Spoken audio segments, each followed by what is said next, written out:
பழைய வீட்டின் இரவு. சென்னை புறநகரில் பல ஆண்டுகளாக வெறிச்சோடியிருந்த ஒரு பழைய வீடு. அந்த வீட்டுக்கு வெளியே ஒரு பெயர் பலகை, அருண் விலா, 1956.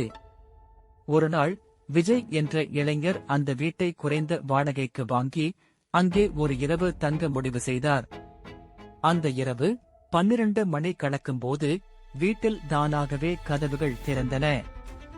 வீடியோவில் விஜய் தன் முகத்தை காணும் போது பின்னணியில் ஒரு கருப்பு ஆடையில் ஒரு பெண்மணி நின்று கொண்டு இருந்தாள். வீட்டில் எதையாவது தொடும்போதெல்லாம் அவரது கை குளிர்ந்தது போல உணர்ந்தான். வீடு முழுக்க ஏதோ ஒரு நிரூபிக்க முடியாத உணர்வு. இரவு 3 மணிக்கு விஜய் விழித்தபோது அருகில் யாரோ மெதுவாக வீட்டில் எதையும் மாற்றக்கூடாது என கூச்சல் போட்டது கேட்டது. விழித்து பார்த்தவுடன் அந்த பழைய பெண்மணி முகம் இல்லாமல் அவனை பார்த்துக் கொண்டிருந்தாள். விழிக்க முயன்ற விஜயின் உடம்பு முழுக்க உரைச்சது போல இருந்தது. காலை 5 மணிக்கு வீடு தானாகவே திறந்துவிட்டது. அந்த அனுபவத்தை பிறகு விஜய் யாரிடமும் சொல்ல முடியவில்லை.